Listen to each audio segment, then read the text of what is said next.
আসসালামু আলাইকুম, সবাইকে প্রীতি ও শুভেচ্ছা জানিয়ে শুরু করছি আজকের নতুন ভিডিও।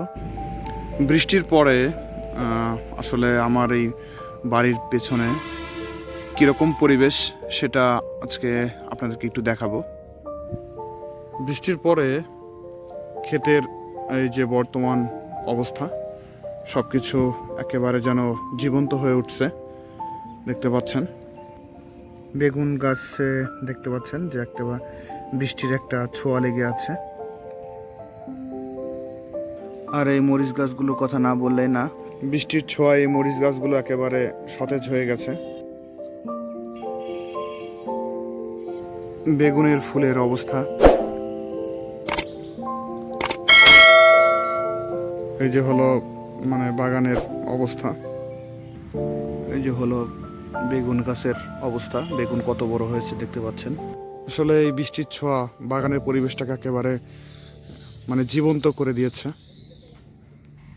বাগানটা একেবারে জীবন্ত হয়ে গেছে, মাটিগুলো ভিজে গেছে। বেশ কয়েকদিন আগে যে কলার মোচাটা দেখিয়েছিলাম সেটা হচ্ছে ওই যে ওইটা, এটা দেখেন একেবারে এখন কলা মোচা থেকে কলা এসে গেছে।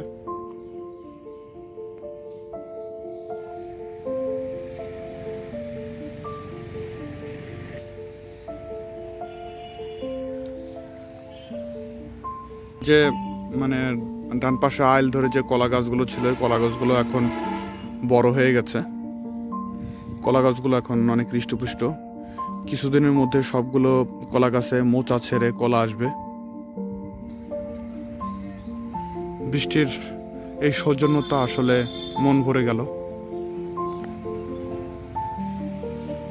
লিচু গাছগুলো বেশ বাড়বড়ন্ত হয়েছে। তো গতবার এসে একটা ছোট একটা লেবু গাছ লাগিয়েছিলাম, তা এখন দেখতে পাচ্ছেন যে বেশ বড় হয়ে গেছে। আর লিচু গাছটা দেখেন বেশ হৃষ্টপুষ্ট হয়ে গেছে।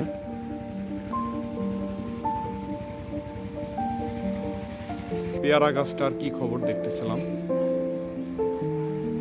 হচ্ছে পেয়ারা গাছটা, এই হচ্ছে পেয়ারা গাছে পেয়ারা ধরেছে মোটামুটি ভালোই। আর বৃষ্টির দিনে পেয়ারাটা একটু বেশি বড় হয়েছে।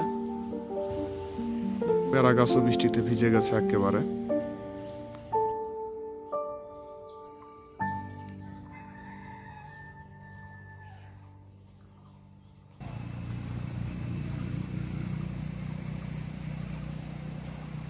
পেঁপে গাছটাও কয়েকদিনের মধ্যে বেশ বড় হয়ে যাবে। বন্ধুরা, এই ছিল আমার আজকের সর্বশেষ ভিডিও। আশা করি আমার চ্যানেলটিকে সাবস্ক্রাইব করে পাশেই থাকবেন এবং পাশে থাকা বেল আইকনটি ক্লিক করে অবশ্যই আমার চ্যানেলটিকে সাবস্ক্রাইব করে রাখবেন। ধন্যবাদ সকলকে।